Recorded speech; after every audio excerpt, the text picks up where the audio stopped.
Pada pertemuan sebelumnya kita telah belajar tentang akad. Masih ingat tentang akad? Ada akad. Lupa. Ya. Saya pernah setahu. Akad adalah ikatan. Yaitu adanya ijab kabul. Pada kali ini kita akan belajar jual beli, yang mana di dalam jual beli ini ada yang namanya ijab kabul.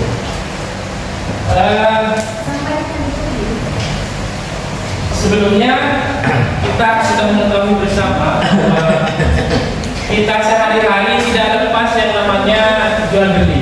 Betul apa betul? Pernah belanja online? Shopee? Iya. TikTok Shop? Iya. Semuanya. Ini Ustaz punya sebuah spidol, yang mana spidol ini akan menjadi milik kalian. Selain saya hadirkan secara cuma-cuma, bagaimana cara spidol ini menjadi milik kalian secara penuh? Dibeli. Yaitu dengan jual beli. Jadi kita belajar jual beli di sini bertujuan peserta didik kalian bisa memahami, bisa mengamalkan, bisa menganalisis tentang jual beli di kehidupan sehari-hari. Kita akan belajar tentang pengertian jual beli, syarat dan rukun jual beli,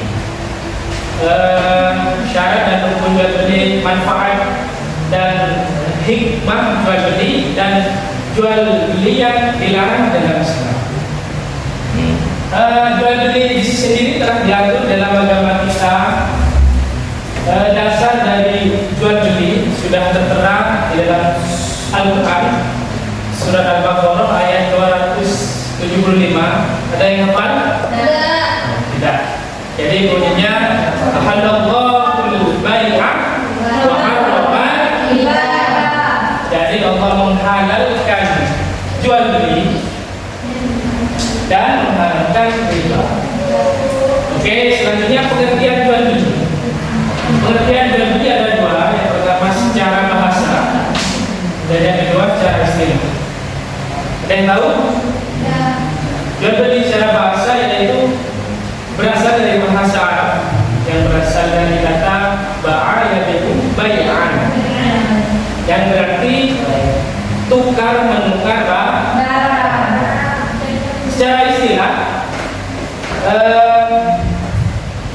tukar menukar barang yang di dalamnya ada yang namanya ijab kabul dan sesuai ketentuan syariat agama Islam. Langsung saja agar mempermudah dan juga mempercepat pembelajaran kita hari ini, Ustaz telah menjadikan video kepada kalian untuk kita pelajari bersama. Monggo yang bertugas.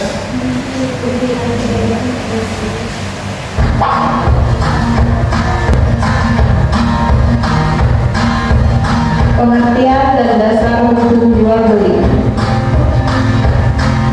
Menurut bahasa, jual beli berasal dari kata ba'a yabi'u bai'an, yang artinya tukar menukar sesuatu dengan sesuatu. Menurut istilah, jual beli adalah suatu transaksi tukar menukar barang atau harta yang mengakibatkan pemindahan hak milik sesuai dengan syarat dan rukun tertentu. Dasar hukum jual beli bersumber dari Al-Quran dan Hadis. Syarat dari rukun jual beli. Rukun jual beli yang pertama ada penjual, yang kedua ada pembeli, dan yang ketiga ada barang atau harta yang diperjualbelikan. Yang keempat ada uang atau alat bayar yang digunakan sebagai penukar barang. Dan yang terakhir ada lafal ijab kabul, yaitu sebagai bukti akan adanya kerelaan dari kedua belah pihak. Syarat barang yang diperjualbelikan. Yang pertama, barang itu suci, artinya barang tersebut bukan barang najis. Yang kedua,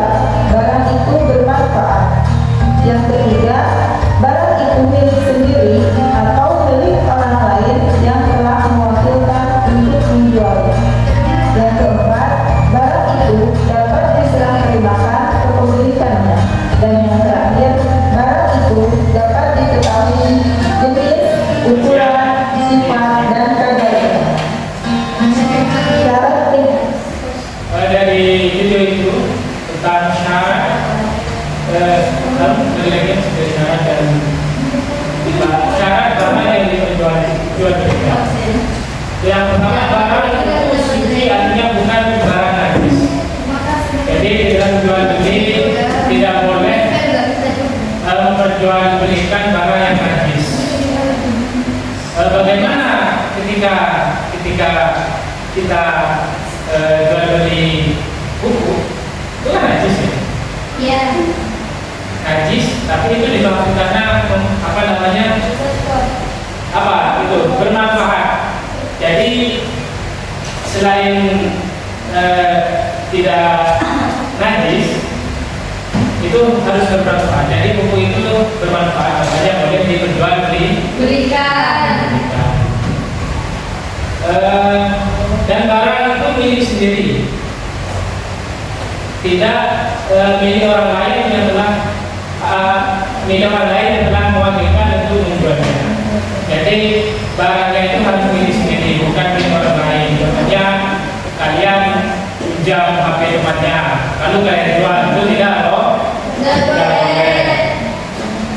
Yang keempat, yaitu barang itu dapat diserah terimakan kepemilikannya. Jadi barang itu jelas dapat diserah terimakan kepemilikannya secara sah. Dan yang terakhir, barang itu dapat diketahui jenis, ukuran, sifat, dan kadarnya. Nah itu yang saat ini menjadi problem bagi kita ketika kita sedang menghadapi zaman digitalisasi, yang mana kita sekarang tidak asing yang namanya jual beli online. Siapa yang pernah jual beli online? Pernah semua ya? Beli saja. Apa pengalaman kalian ketika jual beli online? Ayo, coba. Sesuai dengan tidak sesuai dengan fotonya. Gimana Itu hukumnya boleh, tetapi tidak sah secara syariat. Kenapa boleh? Karena di dalam transaksi online itu kita sudah setuju, kita sudah memasarkan apa ya? Kita sudah pasrah kepada platform tersebut atau kepada Shopee, kepada TikTok Shop, kita sudah pasrah akan adanya jual beli tersebut, meskipun kita tidak tahu barangnya dan tidak jelas barangnya, maka itu dianggap boleh, tapi tidak sah. Makanya ketika tidak sah di dalam syariat ada yang namanya konsekuensi. Jadi konsekuensinya adalah barang yang tidak sesuai, cacat, dan lain sebagainya. Oke, lanjut Indonesia. ukuran, sifat, dan kadarnya. Syarat penjual dan syarat pembeli. Yang pertama, harus berakal sehat. Orang yang tidak sehat pikirannya atau idiot, maka akan jual belinya tidak sah. Yang kedua, harus atas kemauan sendiri. Artinya, jual beli yang tidak ada unsur paksaan. Yang ketiga, sudah dewasa atau balik, yang artinya akan jual beli yang dilakukan oleh anak-anak, jual belinya tidak sah, kecuali pada hal-hal yang sifatnya sederhana atau tidak menjadi adat kebiasaan, seperti jual beli es, permen, dan lain-lain. Yang terakhir, keadaan penjual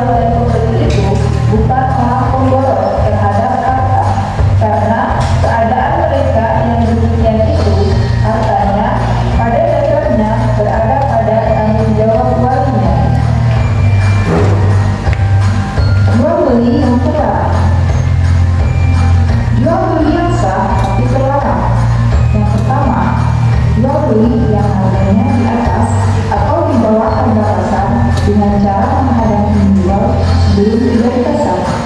Rasulullah Shallallahu Alaihi Wasallam bersabda, "An Abi Hurairah radhiyallahu anhu qala, naha Rasulullah Shallallahu Alaihi Wasallam an yabi'a hadirul libadi wa la tanajjashu wa la yabi'u rajulu ala bai'i akhihi." Dari Abu Hurairah dia berkata, sesungguhnya Nabi Shallallahu Alaihi Wasallam melarang orang desa menjual kepada orang kota, dan jangan menjual dengan cara curang atau supaya harga barang-barang menjadi tinggi, dan janganlah seseorang untuk menjual atas jualan saudaranya. Hadis riwayat Al-Bukhari.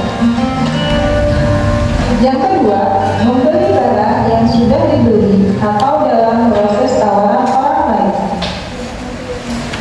Barang yang sudah dibeli oleh orang lain tidak boleh dijual kembali kepada orang lain lagi, karena barang yang sudah dijual itu menjadi milik pembeli, sehingga penjual tidak boleh menjualnya kembali. Rasulullah Shallallahu Alaihi Wasallam bersabda, setelah kita melihat video tadi, sedikit banyak kita memahami tentang jual beli. Selanjutnya Ustaz akan membagi kelompok dan memberikan soal kepada kalian. Dan jual beli Ustaz akan membagi 4 kelompok. 3 kelompok lah. Kelompok satu ini, kelompok 2 ini 2, ini kelompok 3.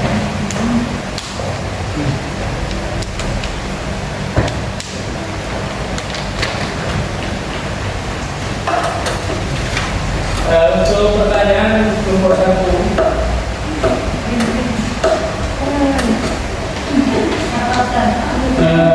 sebutkan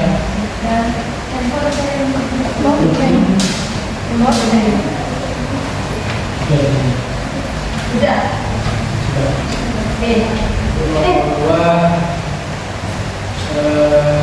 Sebutkan syarat penjual dan pembeli. Nomor 3, hikmah jual beli yang terlarang. Jual beli.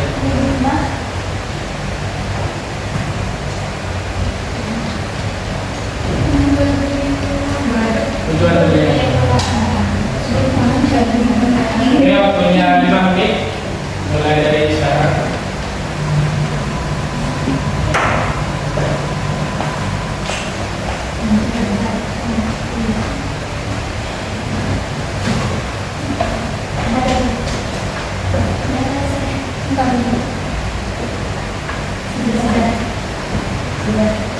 Ya.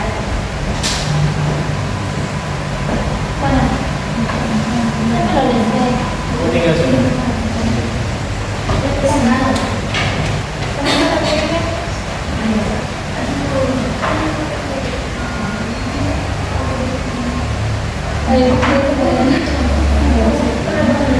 Sudah?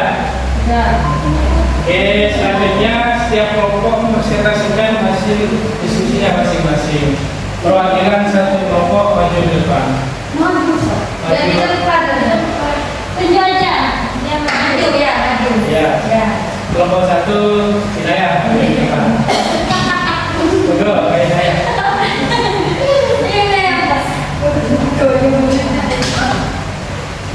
Maju ke depan.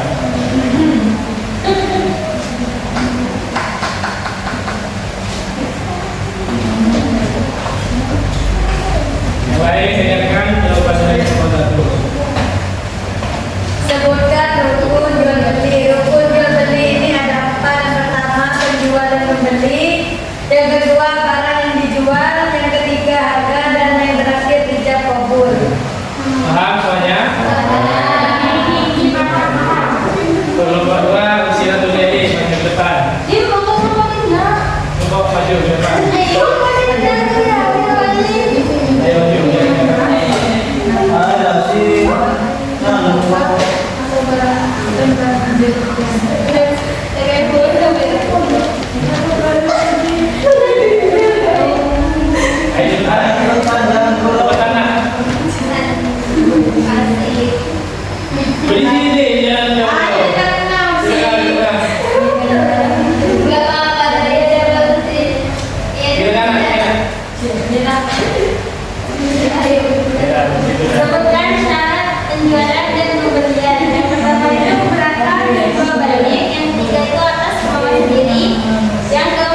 terakhir pokok 3 maju depan.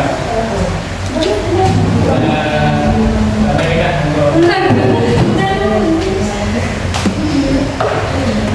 Coba.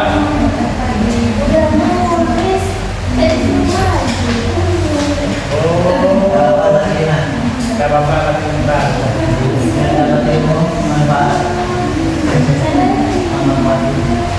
Assalamualaikum warahmatullahi wabarakatuh. Waalaikumsalam warahmatullahi wabarakatuh. Di sini jual beli yang terlarang. Yang pertama, menjual barang haram, contohnya minuman keras, narkoba atau barang curian. Yang kedua, jual beli riba.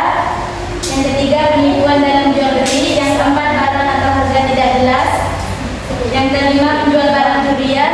Yang keenam, menimbun barang kebutuhan pokok. Dan yang terakhir, jual beli dengan paksaan. Assalamualaikum warahmatullahi wabarakatuh.